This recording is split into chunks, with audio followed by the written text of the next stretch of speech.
तो आज का अपना टॉपिक है भाई Lenz law and conservation of energy. तो ये कहाँ से और क्यों पढ़ना है और ये क्या देता है? तो ये जो लेंस लॉ है बच्चों, वो हमें देता है डायरेक्शन ऑफ इंड्यूस्ड ईएमएफ। क्या देता है? Lenz law provides us the direction of induced EMF. जो ईएमएफ इंड्यूस होता है वो कौन सी डायरेक्शन में इंड्यूस हुआ। जैसे कि आपको पता है कि equation of Faraday's law of induction, epsilon is equals to और EMF is equals to N D phi by D T for N turns. Okay, but आगे क्या रखते हैं? माइनस। और उस टाइम पे मैंने आपको बताया था क्या कि माइनस क्यों है? क्योंकि इंड्यूस ईएमएफ की कोई डायरेक्शन है जो ऑपोजिट है।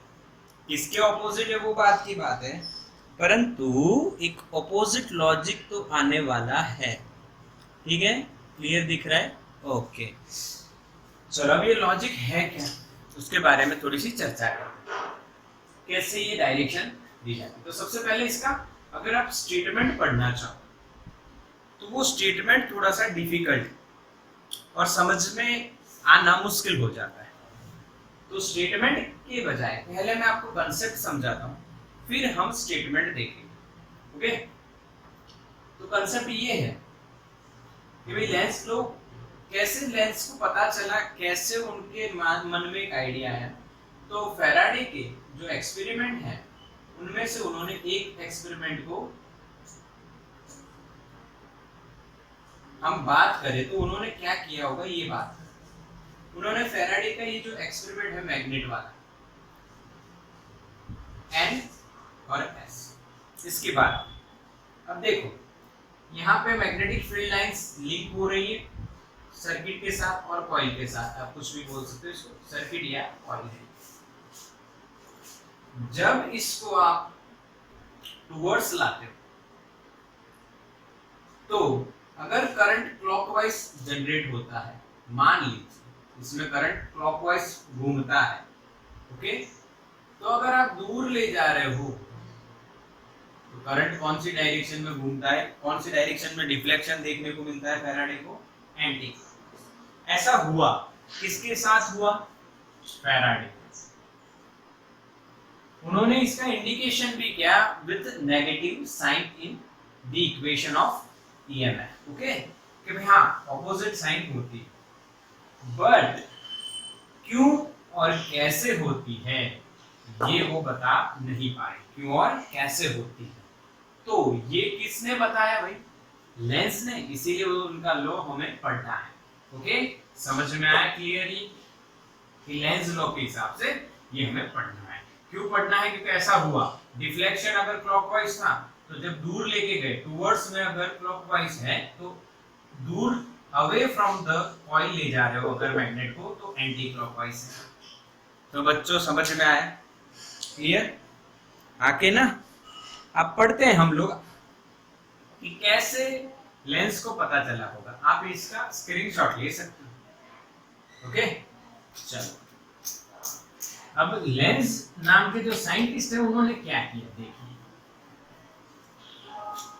उन्होंने डायरेक्शन कैसे क्लॉक और एंटी क्लॉक होती है ये बताने के लिए एक एक्सपेरिमेंट किया। क्या किया? एक एक्सपेरिमेंट किया। ओके, और एक्सपेरिमेंट में उन्होंने क्या देखा और क्या सोचा ये समझिए। देखो, उन्होंने एक कॉइल ली और उस कॉइल के साथ गैल्वेनोमीटर लगाया और साथ में एक रेजिस्टेंस लगाया। अब ये एनसीईआरटी में तो सर्कल करके पूरी लूप दी है, एक कॉइल दी है, बट मैंने यहाँ पे ये एक्स्ट्रा आपको समझाने के लिए लगाया। तो देखो लेंस लॉ के साथ कंजर्वेशन ऑफ एनर्जी भी लिखा हुआ है। ओके, अब देखो ये इसका सेंटर है, यानी 3D में आपको सोचना है बच्चों। और यहाँ पे हम एक मैग्नेट है जिसका north side towards the coil और ये रिंग लेके आ रहा है। समझना बच्चों, ये ऐसे लूप रखी हुई है और इसके सामने हम मैग्नेट लेके आ रहे हैं, ये लूप ऐसे। अच्छा, अब आप जब उन्होंने क्या कहा देखो समझो कि इसमें करंट इंड्यूस होता है। तो उन्होंने पहले मान लेते हैं बच्चों कि भाई यहाँ पे एंटी क्लॉकवाइज डायरेक्शन में करंट होता है, या मान लो आप क्लॉकवाइज। तो दोनों केस देख लेते उन्होंने कैसे डिसाइड किया। तो पहले देखो, समझना है बच्चों, पहले हम इसमें क्लॉकवाइज होता है करंट इंड्यूस, ऐसा मानते हैं क्लॉकवाइज। हम मान लेंस ने जो किया वो मैं आपको बताता हूँ, क्लॉकवाइज इंड्यूस हुआ मानो कि।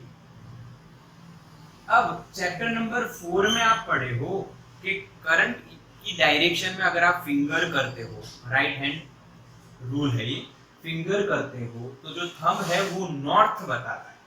ध्यान से समझना है, किसी वायर में अगर करंट पास होता है तो वो मैग्नेटिक फील्ड जनरेट करता है, यानी उसके पास दो पोल होने चाहिए, एक नॉर्थ और साउथ।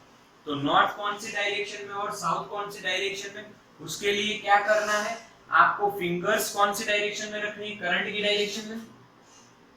ये क्लॉकवाइज है तो ऐसा रखा, राइट हैंड की फिंगर्स, मुट्ठी बंद करो, और जो थंब है वो नॉर्थ बताएगा। तो नॉर्थ उधर है तो इधर कौन सा पोल होगा,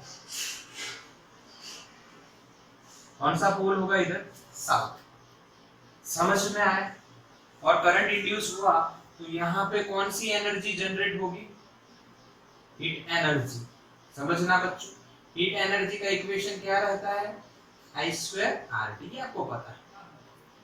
अगर इस लूप में क्लॉकवाइज करंट जनरेट होता है तो इस तरह से सिचुएशन क्रिएट होती है। अगर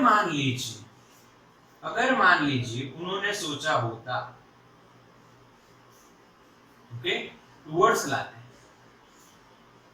और वही लूप है, सेम लूप, और उन्होंने ऐसा सोचा, दो कंडीशन होगी ना बेटा, ये R है, गैलोमीटर, इसमें करंट अब कैसा माना,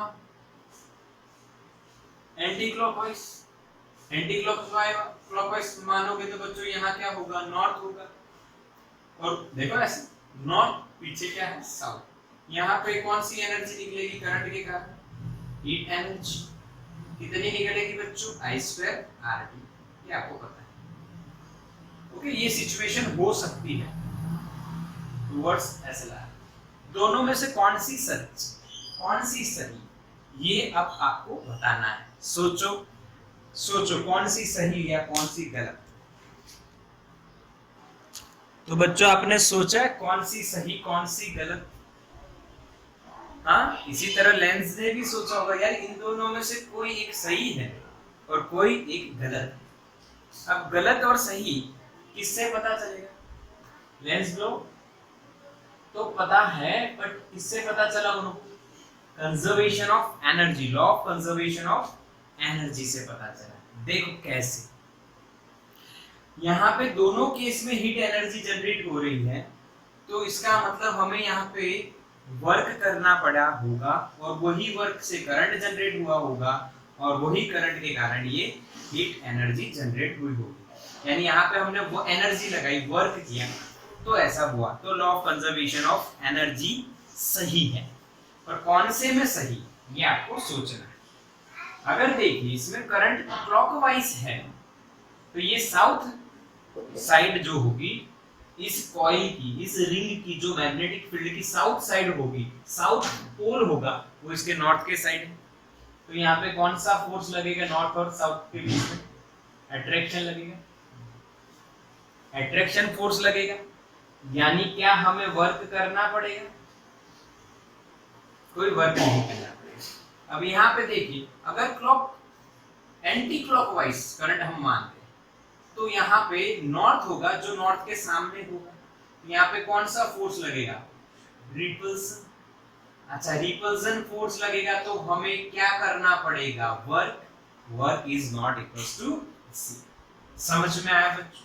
यही हिसाब किसने लगाया होगा, लेंस ने लगाया होगा कि भाई जब आपको नॉर्थ और साउथ के बीच में अट्रैक्शन हो रहा है तो कोई काम नहीं करना पड़ा, कोई काम किए बिना आपको करंट मिला, मान ले तो ऐसे मिल रहा है, मिला, उससे आपको ये हीट एनर्जी मिली। तो कोई भी वर्क या एनर्जी के बिना आपको दूसरी एनर्जी नहीं मिलती। इसी को तो बोलते हैं law of conservation of energy. तो यहाँ पे ओबे नहीं हुआ, इसलिए ये रॉन्ग हो जाता है। अब यहाँ पे ओबे हो रहा है, हमें इसको इसके नजदीक लाने के लिए वर्क करना पड़ा, और वही वर्क यहाँ पे एनर्जी में कन्वर्ट हुआ, इसीलिए इस तरह से समझा जाता है। ओके, तो आप एक बात समझ सकते हो कि जो करंट इंड्यूस हो रहा है वो ऐसी ही डायरेक्शन में होगा जिससे रिपल्जन हो, जिससे क्या हो, रिपल्जन। ये गलत डायरेक्शन है, अट्रैक्शन ना हो, क्या हो, रिपल्सन। अच्छा, अब फिर उन्होंने क्या करके देखा होगा, दूसरा लॉजिक, यहाँ पे उन्होंने साउथ रखा। तो अब बताओ किस डायरेक्शन में करंट होना चाहिए, सोचो। ये साउथ है तो यहाँ पे क्या होगा, रियलिटी में साउथ ही होना चाहिए बच्चों। हाँ, तो साउथ होगा तो क्लॉकवाइज डायरेक्शन, मैंने बताया ना फिंगर की डायरेक्शन में करंट होगा, थंब नॉर्थ और ये साउथ है, तो ये आई हो गया, समझ में आ गया। तो कौन सी डायरेक्शन आएगी बच्चों, क्लॉकवाइज। क्लियर है कि नहीं, हाँ कि नहीं? ओके, अब ये तो हम टुवर्ड्स ला रहे हैं, इसलिए देखो सभी केस में टुवर्ड्स ला रहे हैं, टुवर्ड्स ला रहे हैं। हाँ, ये तो गलत क्यों है, समझ में आ गया, law of conservation of energy. अब इसको भूल जाओ, ये गलत है। आप टुवर्ड्स लाए तो नॉर्थ है तो नॉर्थ ही जनरेट होना चाहिए, इसी डायरेक्शन में करंट होना चाहिए, यहाँ पे नॉर्थ पोल बने, तो ये गलत है, उसको भूल जाओ। अब इसको हटा देते हैं, आप स्क्रीनशॉट ले सकते हो बच्चों, स्क्रीनशॉट ले, समझ में आया। अब इसको हटा देता हूँ, जो गलत था। अब उनको पता चल गया, उनको क्या पता चला कि जब हम मैग्नेट को कॉइल के नजदीक लाते हैं नॉर्थ पोल को, तो नॉर्थ जनरेट होना चाहिए, साउथ को लाते हैं तो साउथ जनरेट हो, इसी डायरेक्शन में करंट प्रोड्यूस होता है या इंड्यूस होता है, ऐसा उनको पता चला। पर उन्होंने यहाँ पे स्टॉप नहीं किया, उन्होंने एक और एक्सपेरिमेंट किया, ये नीचे अब मैं ड्रॉ नहीं कर रहा हूं, समझ लेना। उन्होंने नॉर्थ पोल ही रखा और अवे लेके गए, और इस केस में उन्होंने ध्यान से देखना साउथ पोल ही रखा और अवे लेके गए। तो आपको पता है फैराडे का एक्सपेरिमेंट, जब टुवर्ड्स आता है तो अगर डिफ्लेक्शन एंटी क्लॉकवाइज है तो अवे में क्या होगा, क्लॉकवाइज होगा। तो यहाँ पे बच्चों उनको क्या दिखा, क्लॉकवाइज, और यहाँ पे टुवर्ड्स में क्लॉकवाइज है तो बच्चों यहाँ पे क्या दिखेगा, एंटी क्लॉकवाइज। क्या दिखेगा, एंटी क्लॉकवाइज। बोलो समझ में आया, हाँ कि ना? ये है लेंज लॉ, ये है लेंज लॉ, समझ में आया ना बिल्कुल बच्चों, ये टुवर्ड्स आ रहा है। अब देखो इसमें क्या हो रहा है, ये समझो, ये समझो क्या हो, लेंस लॉ अब समझ में आएगा। इन दो को हटा देते हैं, एक में ही समझ लेंगे, जो इसमें होगा वही इसमें होगा। ओके, अब ये दो केस हम समझते हैं बच्चों। देखो इनको अब मैं पूरा हटा देता हूं, समझना है तो सिंपल, ज्यादा कंफ्यूजन नहीं करना है। हाँ, ये दोनों सही हैं, ये भी आपको पता चल गया वर्क क्यों करना पड़ा, रिपल्जन हो रहा था इसलिए। अब देखो ये दोनों सही है, ओके, ये दोनों सही है, बिल्कुल सही। बट यहाँ पे आप देखो तो करंट ऐसे है, तो यहाँ पे कौन सा हो जाएगा, साउथ, और यहाँ पे कौन सा हो गया, नॉर्थ। ये आप लॉजिक याद रख सकते हैं। बट यहाँ पे साउथ कैसे और यहाँ पे नॉर्थ कैसे, ये कैसे हुआ ये तो पता चला, ये कहां से आया ये पता चल चुका है, उल्टा करो तो उल्टा होता है ये भी पता चल चुका है। तो अब इसमें लॉ क्या है वो देखो ध्यान से। ये मैग्नेट है, इसकी मैग्नेटिक फील्ड लाइन से बच्चों, जब ये टुवर्ड्स आएगा तो मैग्नेटिक फील्ड लाइंस जो इसके साथ लिंक होगी वो बढ़ेगी, यानी फ्लक्स इंक्रीज हुआ, समझ में आया। अब देखो इसकी जो मैग्नेटिक फील्ड है यहाँ पे साउथ होगा और नॉर्थ, तो इसकी मैग्नेटिक फील्ड है इधर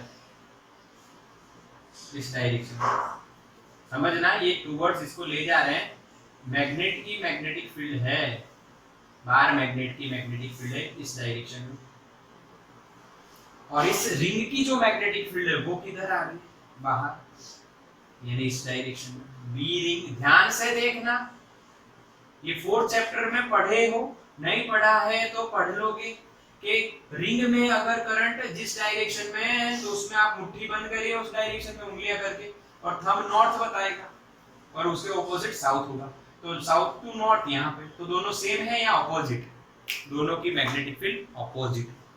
समझ में आया? अब इधर देखिए, ये कहाँ जा रहा है? इधर, पर मैग्नेटिक फील्ड तो इधर ही होगी ना बच्चों, हाँ के ना, मैग्नेटिक फील्ड तो इधर होगी, साउथ से नॉर्थ, भले ही ऐसे जा रहा है। अब इसकी यानी इसके साथ लिंक हो रही है, ओके, पर ये दूर जा रहा है, ओके समझो। अब इसमें क्लॉकवाइज है तो फिंगर्स करिए, करंट की डायरेक्शन अंगूठा अंदर है, यानी मैग्नेटिक फील्ड इनसाइड, यानी ध्यान से देखिए, ये साउथ है, ये क्या है? साउथ है, और यहाँ पे बी इधर है, दोनों सेम डायरेक्शन, दोनों सेम डायरेक्शन। यहाँ पे फ्लक्स इंक्रीज हो रहा है या डिक्रीज हो रहा है? डिक्रीज हो रहा है। क्यों डिक्रीज हो रहा है? मैग्नेट दूर जा रहा है तो number of field lines decrease हो, यानी आप देखिए फ्लक्स इंक्रीज हो रहा है तो मैग्नेटिक फील्ड ऑपोजिट डायरेक्शन में, फ्लक्स डिक्रीज हो रहा है तो वो सेम डायरेक्शन में हो जाती है, यानी फ्लक्स का जो चेंज हो रहा है उसका अपोज हो गया। क्या हो गया? अपोज हो गया, क्योंकि फ्लक्स में अगर चेंज हुआ तो यहाँ पे इंडक्शन में चेंज हो गया, तो यही है लेंज लॉ। यही क्या है बच्चों? लेंज। तब लेंज लॉ क्या है वो समझिए, यहां से आपको समझना है the polarity of induced EMF is such that it tends to produce a current which opposes change in magnetic flux that produced it।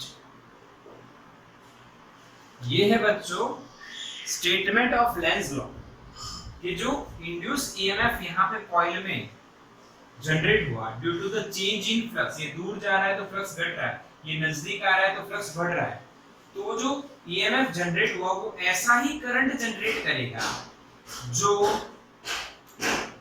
Flux के चेंज का अपोज करेगा, opposes the change in magnetic flux. यहाँ पे flux का change हुआ, देखो यहाँ पे फ्लक्स इंक्रीज हो रहा है, अब यहाँ पे फ्लक्स डिक्रीज हो रहा है तो चेंज हो गया, तो ये अपने इंडक्शन की डायरेक्शन क्या हो गई? यहाँ पे एंटी क्लॉक थी, यहाँ पे क्लॉक हो। तो याद रखना है बच्चों, the polarity of induced EMF is such that it tends to produce a current which opposes change in magnetic flux that produced it. यानी जिसने मैग्नेटिक फ्लक्स ने यहाँ पे करंट इंड्यूस किया है वो करंट ऐसी डायरेक्शन में इंड्यूस होता है कि इसके चेंज का, इसी फ्लक्स के चेंज का अपोज करता है। समझ में आया? 2-3 बार वीडियो को रिवाइंड करके समझिए, आराम से समझिए, थोड़ा सा डिफिकल्ट लगता है बट इतना है नहीं, 2-3 बार देखोगे हो जाएगा। क्लियर है? तो यहाँ पे हमारा क्या खत्म हो गया बच्चों? Lenz law and law of conservation of energy. इसका स्क्रीनशॉट लो बच्चों। तो चलो इसके अब सम्स करते हैं। सम्स करेंगे तो ज्यादा और क्लियर करवा देता हूँ। अभी इस वीडियो को आप 2 बार देखिए, समझिए, क्योंकि डिटेल लॉजिक बताया है इसीलिए ऐसा होता है, बाकी रट्टा लगाओ तो कोई दिक्कत नहीं है। अब सिंपल बता देता हूँ, यानी ऑपोजिट डायरेक्शन में होता है। अब देखो सम्स जब आप इसके सॉल्व करोगे, पूरा लेंज लॉ आपको पढ़ना है, तो सम्स या लेंज लॉ को समझने का एक तरीका है। सबसे पहली स्टेप आप देखिए फ्लक्स इंक्रीज हो रहा है या डिक्रीज हो रहा है, ये फाइंड कीजिए। तो कैसे फाइंड करोगे? तो फाई का इक्वेशन क्या है? BA cos theta. हाँ, तो सबसे पहले ये फाइंड करिए कि फ्लक्स इंक्रीज हो रहा है या डिक्रीज हो रहा है। अब बी इंक्रीज हो रहा है तो फ्लक्स इंक्रीज हो रहा है, एरिया इंक्रीज हो रहा है तो फ्लक्स इंक्रीज हो रहा है, या डिक्रीज हो रहा है तो डिक्रीज। इसी तरह से आप थीटा की भी बात समझ सकते हो। ठीक है बच्चों, फिर क्या करिए कि यहाँ पे जो मैग्नेटिक फील्ड है उसके ऑपोजिट में ही मैग्नेटिक फील्ड जनरेट हो, बस इतना ध्यान रखना है, बस खत्म। आइए सॉल्व करते हैं। अब आपको ये भी थोड़ा सा ऐसा लगे सर ये क्या बोले, ऑपोजिट मैग्नेटिक फील्ड होनी चाहिए इसके, तो कैसे? देखो ये तो लेंस लो है ना, ऑपोजिट होना है, पर आप समझे नहीं। देखो आओ, ये मैग्नेटिक फील्ड है बच्चों, एक सम लेते हैं। ओके, ये क्रॉस का मतलब क्या है, मैग्नेटिक फील्ड कहां जा रही है, इनसाइड। अच्छा, इसमें मैं एक रेक्टेंगुलर लूप ला रहा हूं, ए बी सी डी। अब आपको ये बताना है कि जब ये अंदर आएगी तब इसमें करंट कौन सी डायरेक्शन में होगा, ए बी सी डी या ए डी सी बी, उल्टा या क्लॉक या एंटी क्लॉक। अब देखो समझो तरीका, जब ये अंदर आए एंटर होगी तब इसमें मैग्नेटिक फील्ड लाइन लीक होती हुई बढ़ जाएगी, यानी फ्लक्स क्या होगा, इंक्रीज होगा ना। अभी कितनी फील्ड लाइन है, 0, और यहाँ पे आएगी तो फील्ड लाइन बढ़ जाएगी तो फ्लक्स इंक्रीज हुआ। अब यानी ये जो मैग्नेटिक, ये जो फ्लक्स है, देखो ये जो बी है ये ही फ्लक्स का कारण है, और उसके ऑपोजिट में बी होना चाहिए। तो देखो अब ये जो बी है हमारी, वो कहाँ जा रही है, अंदर। फ्लक्स इंक्रीज हो रहा है, अब इंक्रीज का ऑपोज करना है, क्या करना है, ऑपोज करना है। ऑपोज करना है तो क्या करना पड़ेगा, डिक्रीज, यानी इसका बी होगा उसके ऑपोजिट में अपना बी अब इसमें जनरेट होगा। तो इसका बी कहाँ है, अंदर, तो इसका बी कहाँ होगा, इसमें जो करंट इंड्यूस होगा उसके कारण जो बी होगा वो कहाँ होगा, ऑपोजिट। तो यानी ये अंदर है तो ये बाहर, तो आंसर क्या आएगा, एंटी क्लॉकवाइज। समझ में आया ये नहीं, फिर से एक बार समझो, आराम से समझो, कोई जल्दबाजी मत करो। इसका बी कहाँ है, अंदर, उसी के कारण इसमें करंट इंड्यूस हो रहा है, तो ये जो अंदर आएगी रिंग या लूप जो ले रहे वो अंदर आ रही है तो फ्लक्स इंक्रीज हो रहा है। अब इंक्रीज हुआ तो उसका ऑपोज करना है, ऑपोज करना है तो मैग्नेटिक फील्ड सेम या ऑपोजिट होनी चाहिए, ऑपोजिट होनी चाहिए। तो इसकी मैग्नेटिक फील्ड अंदर है तो हमारी जो यहाँ पे इंड्यूस करंट के कारण जो मैग्नेटिक फील्ड आएगी वो कहाँ होगी, समझ में आ गए, क्लियर ना। अब बिल्कुल आपको लेंस लो दिमाग में बैठ गया। आओ एक और करते हैं बच्चों, मजा आने वाली है, एक और देखो। सिंपल, एकदम सिंपल है बच्चों, अच्छी तरह से समझो। यहाँ पे वही लूप है और वो अंदर जाएगी और फिर यहाँ से बाहर निकलेगी।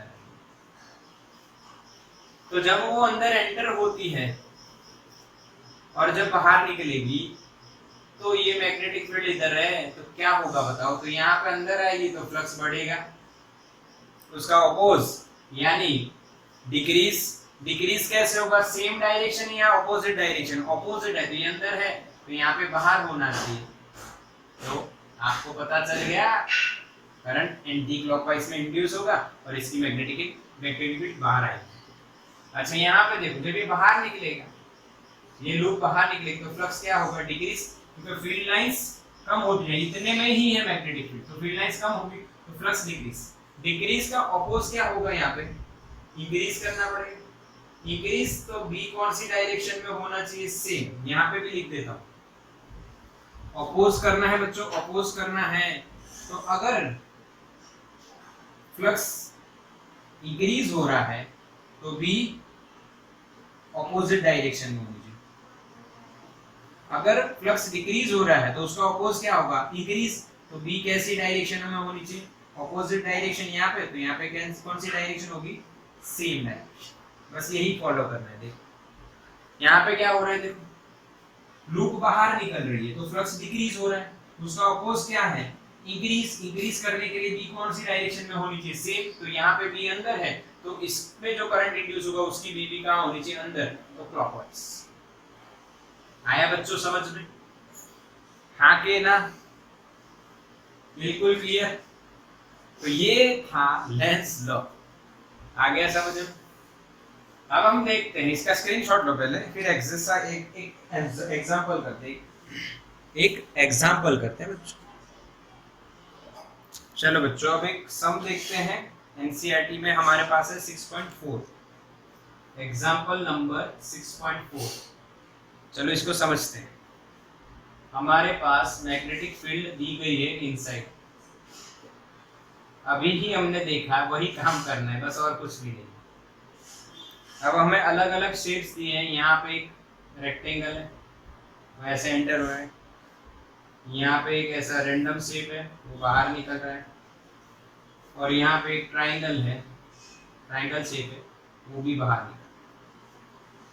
और यहाँ पे आपको नाम दिए ए बी सी डी, इसका नाम है ए बी सी, और इसमें है ए बी सी, और यहाँ पे बी। ठीक है, हमें बताना है कौन सी डायरेक्शन में करंट इंड्यूस हो रहा है। तो सोचो पहले में क्या होगा। देखो इसके लिए क्या है, मैग्नेटिक फील्ड कहाँ जा रही है? अंदर। ये जैसे अंदर आएगा फ्लक्स बढ़ेगा, तो उसका अपोज करना पड़ेगा। अपोज करेंगे तो बी कौन सी डायरेक्शन में होनी चाहिए? सेम या डिफरेंट? अपोजिट डायरेक्शन में होनी चाहिए ना। खत्म। बी कहाँ जा रही है? ये वाली अंदर, तो इसमें करंट ऐसा होगा कि बी बाहर आनी चाहिए, क्योंकि फ्लक्स इंक्रीज हो रहा है। तो आंसर क्या है? समझे क्या नहीं? ये बाहर और ये वाली अंदर। चलो इसकी बात करते हैं। ये बाहर निकल रही है तो फ्लक्स क्या हो रहा है? Decrease. Number of field lines घटेगी, फ्लक्स डिक्रीज हो रहा है, तो उसका क्या करना है हमें? लेंस लॉ के हिसाब से, लॉ ऑफ कंजर्वेशन के हिसाब से अपोज करना है। अपोज करोगे तो बी डिक्रीज, फ्लक्स इंक्रीज करना है, फ्लक्स इंक्रीज करना है। अपोज क्या होगा? फ्लक्स को इंक्रीज करना है। फ्लक्स कब इंक्रीज होगा? जब मैग्नेटिक फील्ड कौन सी डायरेक्शन में हो? सेम।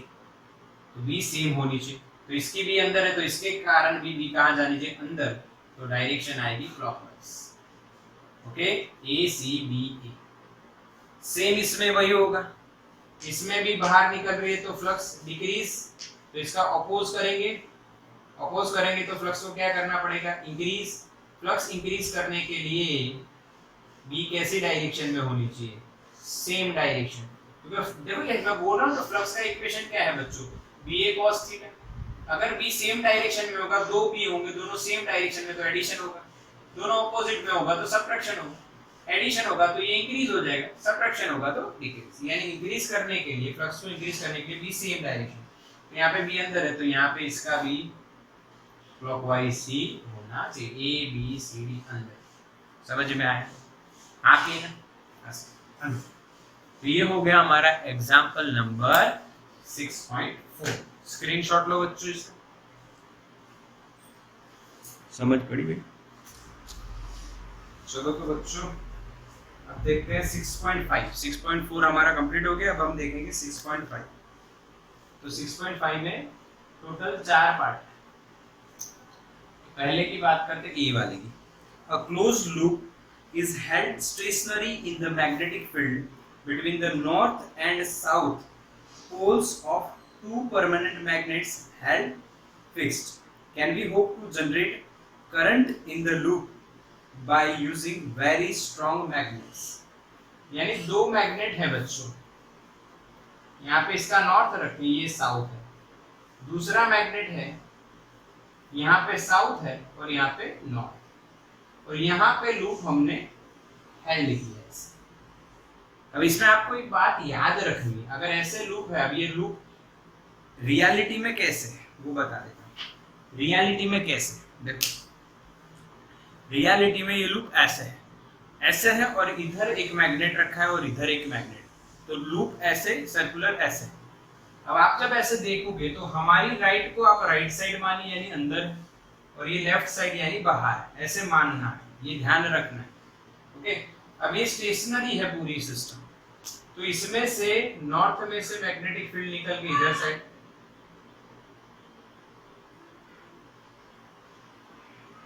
ऐसे जाएंगे, ठीक है, नॉर्थ से साउथ। तो ये जो फील्ड लाइंस है ये वेरी नहीं होंगी। भले ही आप मैग्नेट स्ट्रॉन्ग लगा दो तो फील्ड लाइंस बढ़ जाएंगे, फ्लक्स बढ़ेगा, प्लस फील्ड भी बढ़ेगी, बट फ्लक्स चेंज नहीं होगा। No change in flux. तो no change in flux, then induced EMF is zero, that's why current is zero. तो पहले में आंसर क्या आएगा, करंट और इंड्यूस्ड ईएमएफ जीरो, क्योंकि ये स्टेशनरी है। अगर कोई ये सिस्टम मोशन में होती तो कुछ सोच सकते थे। तो पहला आंसर है नो।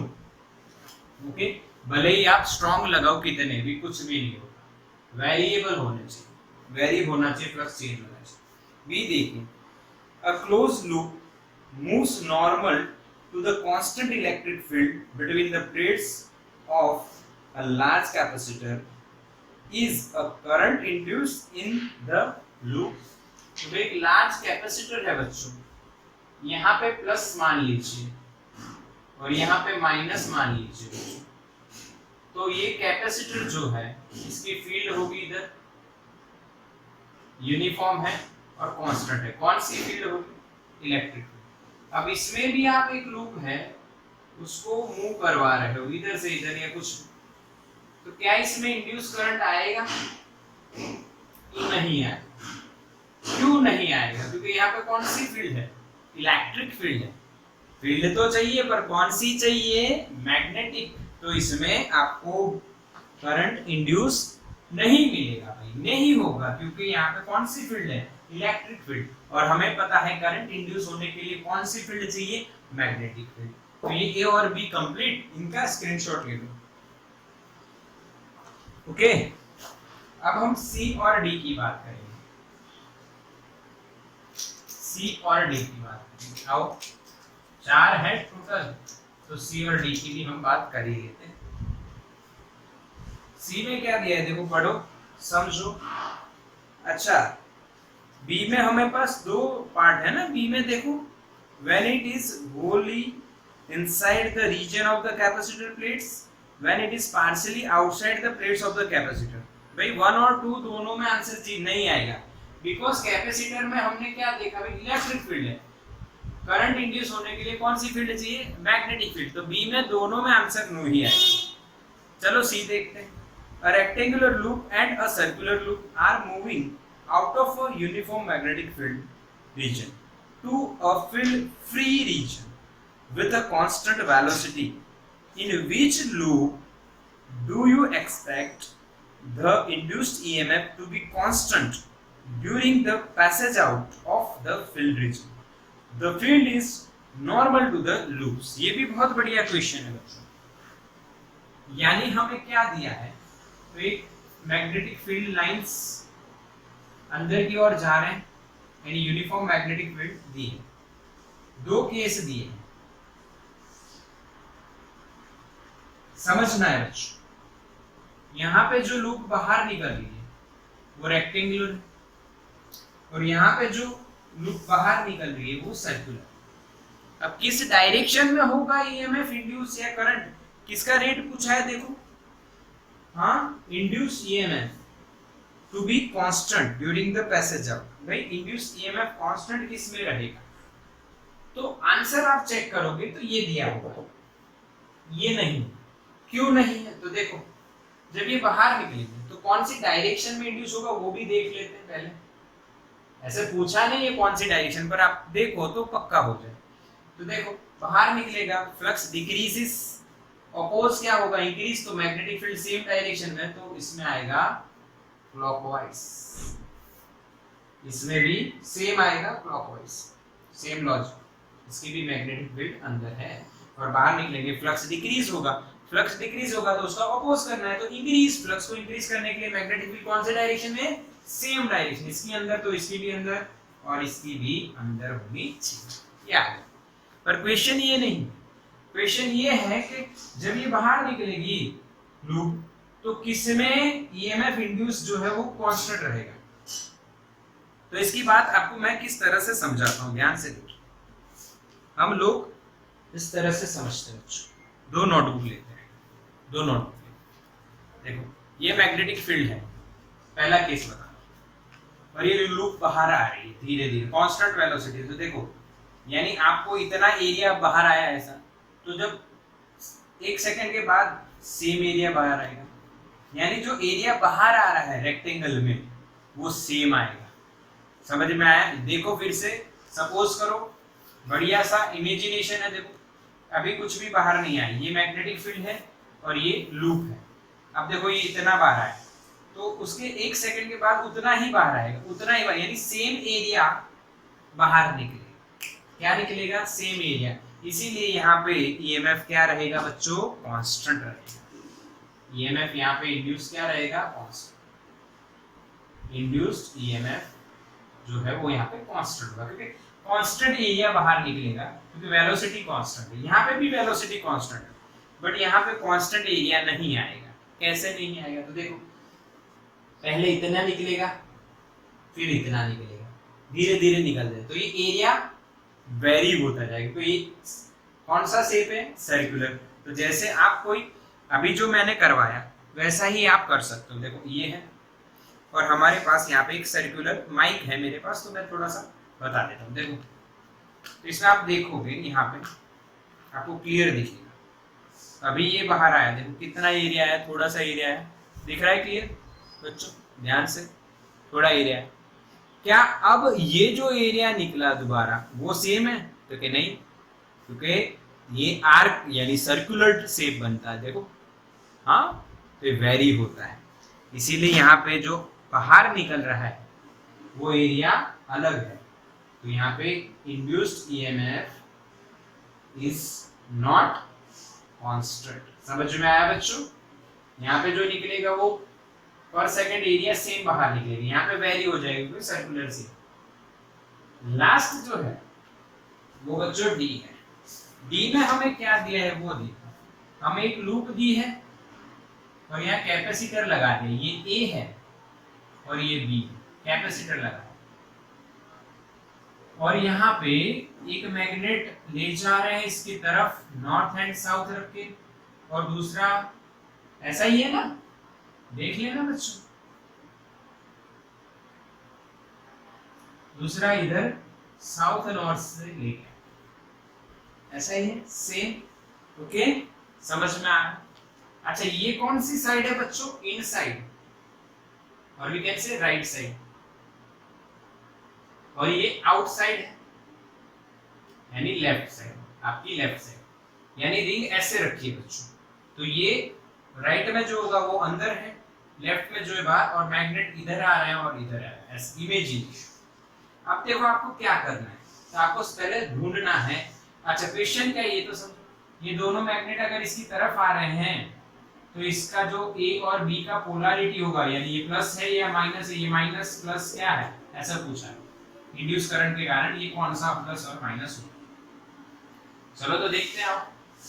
तो आप सबसे पहले देखोगे फ्लक्स बढ़ रहा है या घट रहा है। तो देखो इसकी फील्ड लाइन किधर जाएगी? इधर। इसकी फील्ड लाइन ध्यान से देखना है, वो इधर आएंगे। ओके, जब ये नजदीक लाओगे दोनों तो फील्ड्स बढ़ेगी, पर दोनों की मैग्नेटिक फील्ड देखो सेम डायरेक्शन में आगे ना, इसकी भी इधर और इसकी भी इधर, समझे ना? नॉर्थ से बाहर, साउथ के अंदर, तो दोनों की magnetic field line same direction और दोनों नजदीक आ रहे हैं, तो मैग्नेटिक फील्ड बढ़ेगी, बी इंक्रीजेस। अगर मैग्नेटिक फील्ड बढ़ी तो फ्लक्स भी इंक्रीज हुआ। अब इसका क्या करना पड़ेगा? अपोज करेंगे तो फ्लक्स डिक्रीज करना है। उसके लिए जो इंड्यूस्ड ईएमएफ के कारण जो बी मिलेगा वो सेम या अपोजिट डायरेक्शन में होना चाहिए, अपोजिट। तो यहाँ पे रिजल्टेंट जो मैग्नेटिक फील्ड है इन दोनों मैग्नेट की वो इधर है, तो इसकी किधर होनी चाहिए? इस साइड। तो करंट कैसे इंड्यूस होगा? क्लॉकवाइज, ऐसे इंड्यूस होगा। समझ में आया? क्लियर के लिए? अच्छा ऐसे इंड्यूस हुआ तो यहाँ पे ईएमएफ इंड्यूस हो, उसके कारण करंट फ्लो हो रहा है, तो करंट कैपेसिटर में पॉजिटिव में एंटर होगा और नेगेटिव में लीव करेगा। जब इसको चार्ज करेगा, ये जो ईएमएफ इंड्यूस होगा उसको चार्ज करेगा, तो जिस डायरेक्शन में जिस प्लेट पे करंट एंटर होगा, यानी करंट इंड्यूस तो ऐसे हो रहा है, ये तो पता चल गया। वो कैसे पता चला? ये दोनों नजदीक आ रहे हैं तो इनकी मैग्नेटिक फील्ड जो है दोनों की सेम डायरेक्शन, यानी फील्ड इंक्रीजेस तो फ्लक्स इंक्रीजेस। वो फ्लक्स इंक्रीज हुआ, उसका अपोज करना है यानी फ्लक्स डिक्रीज, फ्लक्स डिक्रीज करना है तो इसमें जो ईएमएफ इंड्यूस होगा, जो करंट इंड्यूस होगा, उसकी मैग्नेटिक फील्ड इन दोनों की मैग्नेटिक फील्ड के ऑपोजिट होनी चाहिए, इधर होनी चाहिए। इधर आएगी तो करंट ऐसा है। अभी जो करंट फ्लो होगा वो कैपेसिटर को क्या करेगा, चार्ज करेगा। अब कैपेसिटर कैसे चार्ज होता है ये आप पढ़े हो। अगर मैंने ये प्लस लगाया तो ये जो प्लस प्लेट है तो ये प्लस और ये माइनस, और बैटरी में करंट ऐसे जाएगा तो इसमें कैसे जाएगा, हाँ प्लस से, समझ में आया? यानी A plate becomes positively charge and B becomes negatively charge. तो बच्चों ये खत्म हो गया हमारा 6.5 एग्जांपल, और लेंस दो भी खत्म हो गया। स्क्रीनशॉट ले लो बच्चों।